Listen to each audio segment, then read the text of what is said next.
السلام عليكم ورحمة الله وبركاته.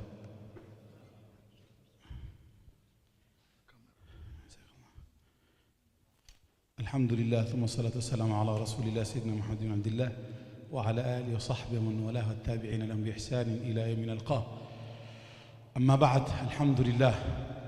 Kwa hakika sijui niseme nini kwa furaha zilivyotoa, na hii si sehemu ya kuzungumzwa au kutolewa mawaidha au kutolewa nasiha. Hii ni sehemu ya watu kupumzika na watu kupata ile at-tarab al-halal. فالنفس تطرب إما إلى العلو أو إلى السفل. Mwanadamu yoyote ana kitu nafsi, ana dhauqi, ana hisia.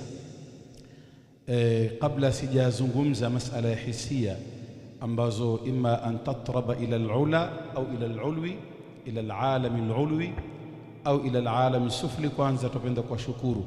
Baada ya kumshukuru Mwenyezi Mungu Subhanahu wa Ta'ala, kuwashukuru ndugu zetu kina al-Bahr waliotusetia na walituwekea sehemu kama hii kusherehekea sherehe ya Eid ya halali, na vile vile kuwashukuru ndugu zetu firqatul madihin. Mwenyezi Mungu atupatie nasib min almadh ya kumsifu mtume sallallahu alayhi wasallam, na Mungu awapatie nasiba min hadha alism insha Allah, wawe wao ni madahina haqiqatan fi dunya wal akhirah. Kwa hiyo hawa wafakusopetiwa sana mashallah kutoka Malindi kuja kushajiisha. Sisi hapa Mombasa zilikuwa zipo mara nyingine zafanywa mashallah samai za wazee, samai ambayo kama ni samai salafi, na sasa lakini vijana wa sasa wataka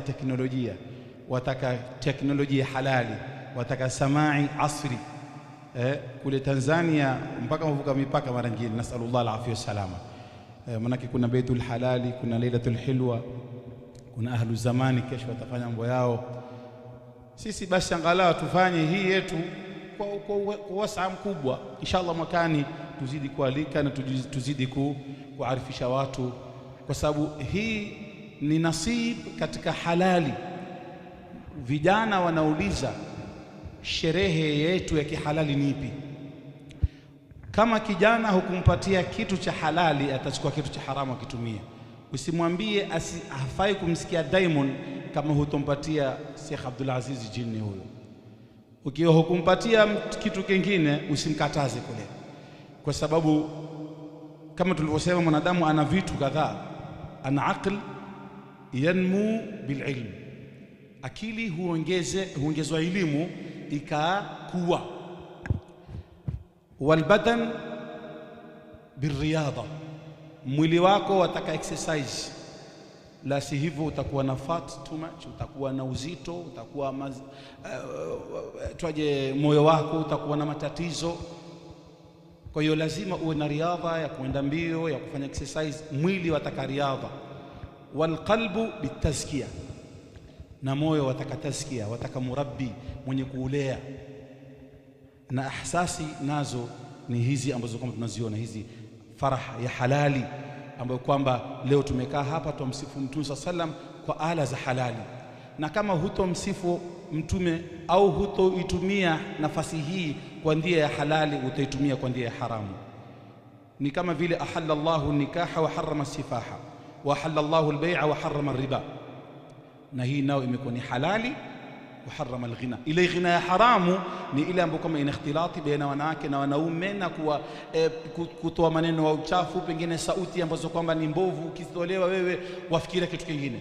Lakini hapa wewe waje wasikia sifa za Mtume ya kuathir wamtuza yule mtu, au atoka hapa na athari ya kuwa wamkumbuka Mtume, pengine waenda kulala ukamwota Mtume sallallahu alaihi wasallam alayhi. Na hii ndio faida ya. Kwa hiyo tufanyeni bidii kuhudhuria vikao kama hivi, hasa katika vikao vya mwisho vya hii Eid la sita, ili watu wasiende sehemu mbaya.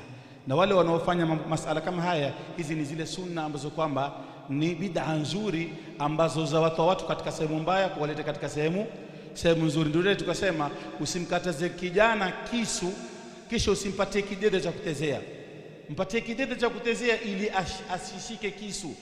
unayemkataza Diamond na nyimbo mkataze, lakini mpate kaseti Said Hussein Badawi, mpate kaseti ya Samai, mpate kaseti nyingineyo ambayo kwamba atalala akipumba. Hapa tumesikia Ustadh Rashid Alwi akisema nini, una wanaokataa haya, lakini ukifungua magari yao tu utawasikia wamsikia Said Hussein, wamsikia Mahir Zeni, wamsikia nani, yani wawasikia lakini khufyatan. Kwa nini? Kwa sababu nafsi lazima ipate chakula, ima sirran au sisi tumejidhihirisha twapenda na vitu twavila ikiwa sisi tuko very comfortable, lakini viwe vitatuathiri katika mambo yetu ya khairi, zitatupeleka sisi katika masala ya sunna ya Mtume, haitutoa katika tariqa ambayo kwamba ni mbaya.